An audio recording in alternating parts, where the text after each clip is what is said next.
कोकणातील प्रत्येक अपडेट जाणून घेण्यासाठी आजच माझे कोकणच्या सोशल मीडिया प्लॅटफॉर्मला लाईक, फॉलो आणि सबस्क्राईब करा। रत्नागिरी येथे माजी उद्योगमंत्री आमदार उदय सामंत यांची पत्रकार परिषद संपन्न झाली। यावेळी त्यांनी अनेक महत्त्वाच्या मुद्द्यांवर भाष्य करत पत्रकारांसोबत संवाद साधलाय।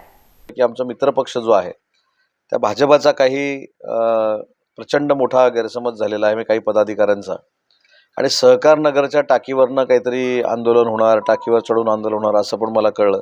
त्याची काही आवश्यकता नाही। ऑलरेडी 2.5 महिन्यापूर्वी त्या टाकीला 50 लाख रुपये मंजूर झालेले आहेत। 2 ते 3 दिवसामध्ये ते काम होईल।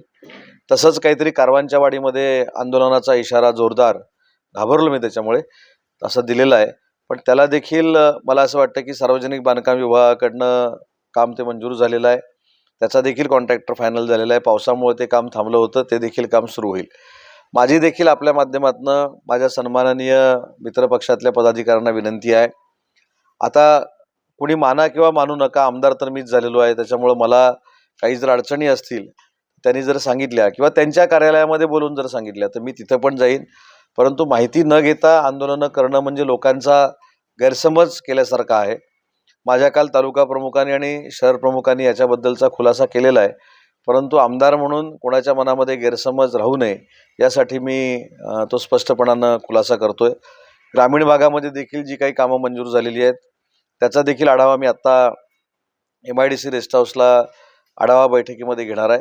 परंतु एक मात्र निश्चित आहे की आचारसंहिता लागायच्या अगोदर जी केलेली भूमिपूजनं आहेत, ज्या केलेल्या घोषणा आणि दिलेली अभिवचनं आहेत, ही तंतोतंत पूर्ण करण्याची जबाबदारी आमदार म्हणून माझी आहे आणि ही सगळी कामं 1 वर्षामध्ये पूर्ण होतील।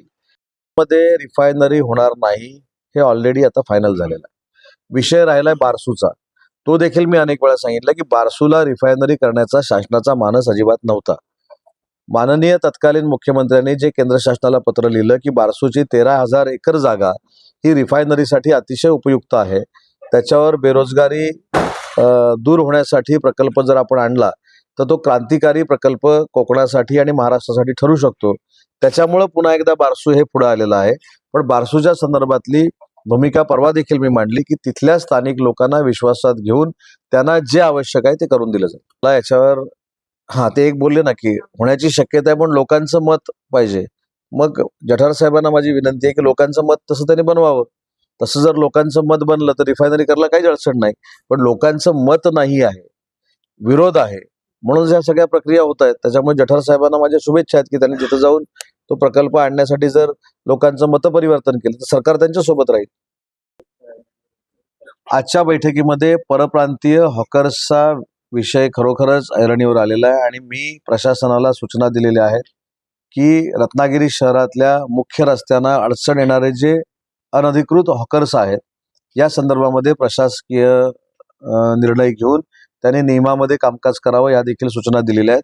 आज अजून एक आता जे नाचणकर साहेबांनी सांगितलं की नव्यानं आपण काय करतोय, तर आजच्या नगरपालिकेच्या आढावा बैठकीमध्ये एक हॉकर झोन तयार करायचा निर्णय मी घेतला, जेणेकरून त्याच ठिकाणी सगळे ती लोक असतील, शहरातल्या नागरिकांना त्याचा त्रास होणार नाही।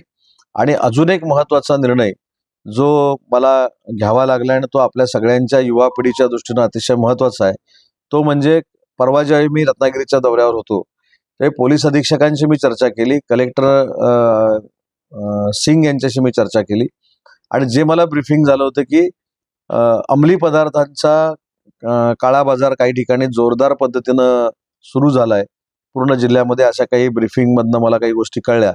तर आचारसंहिता असल्यामुळे त्याच्यावर मी बोलू शकत नव्हतो, परंतु स्ट्रिक्टली मी आदेश दिलेले आहेत की पुढच्या 8 ते 10 दिवसामध्ये जोरदार ही मोहीम हातामध्ये घेतली पाहिजे। ज्या ज्या ठिकाणी अशा पद्धतीनं युवा पिढीला बर्बाद करण्याचं काम सुरू आहे त्यांच्यावर कडक कारवाई झाली पाहिजे आणि ते सगळे जेलमध्ये गेले पाहिजेत, अशा पद्धतीच्या इन्स्ट्रक्शन देखील मी आज जिल्हाधिकारी आणि पोलीस अधीक्षकांना दिलेल्या आहेत।